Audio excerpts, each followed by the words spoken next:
বহি কিতাপ সকলো উটুৱাই লৈ গ'ল বানে। বেগ কিতাপ উঠি গ'ল। স্কুল যাবলৈ এতিয়া পঢ়িবলৈ নাই। স্কুল পঢ়িবলৈকে না খুলিলে এই বানপানীৰ পৰা যাব পৰা নাই, কিতাপ খুলি উঠি গ'ল। বিদ্যালয়ৰ ভিতৰত একাঠু বোকা আৰু পলহ। কি হ'ব গোলাঘাটৰ শ শ শিক্ষাৰ্থীৰ ভৱিষ্যত? কণ কণ এই শিক্ষাৰ্থীসকলৰ জীৱনলৈ এতিয়া চৰম অনিশ্চয়তা নামি আহিছে। এওঁলোকৰ এটা মূল্যৱান শিক্ষাবৰ্ষ নষ্ট হোৱাৰ পথত। কাৰণ ধনশিৰি আৰু দৈয়াঙৰ বানে বৰ বেয়াকৈ ধুই থৈ গ'ল এতিয়া এইসমূহ বিদ্যালয়।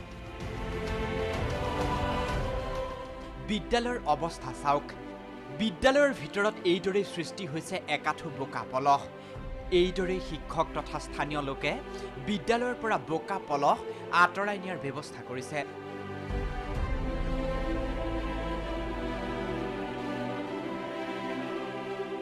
চাওকচোন বিদ্যালয়খনৰ কিতাপ বহীসমূহৰ কি অৱস্থা কৰিলে নিপকুৰ সৃষ্ট বানে। গেলাবিল প্ৰাথমিক বিদ্যালয় আৰু গেলাবিল হিন্দী এম স্কুলৰ দৃশ্য এয়া।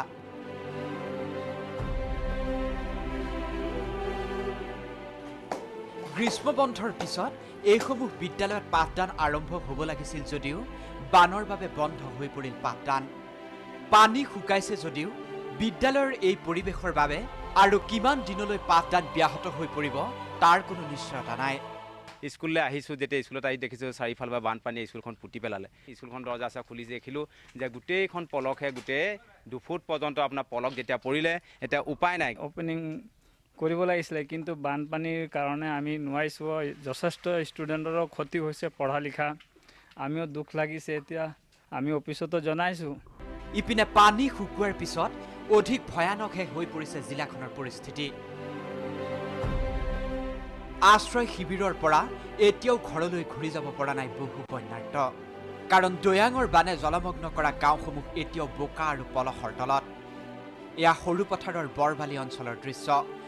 বৰবালি বিদ্যালয়ত স্থাপন কৰা আশ্ৰয় শিবিৰত দুখ কষ্টৰ মাজত এনেদৰেই আছে 30টাকৈ পৰিয়াল। সকলোৰে এতিয়া দুগাল তিতিছে চকুৰ পানীৰে। উপযুক্ত খাদ্য বস্ত্ৰ নোপোৱাৰ অভিযোগ সকলোৰে। বানে আমাক গোটেই ঘৰ দুৱাৰ আমাৰ উটুৱাই লৈ গৈছে। ইউনিফৰ্ম বেগ কিতাপ মানে একো নাই। তেওঁলোকৰ কাপোৰ কানি ঘৰৰ যিখিনি বয় বস্তু আছিলে গোটেইখিনি উটুৱাই লৈ গ'ল। তাৰপাছতে এতিয়া বানপানী শেষ হ'ল, পলসত ভৰ্তি হ'ল, আকৌ গৰাখহনি এতিয়া ঘৰ চপাই লৈ গৈছে।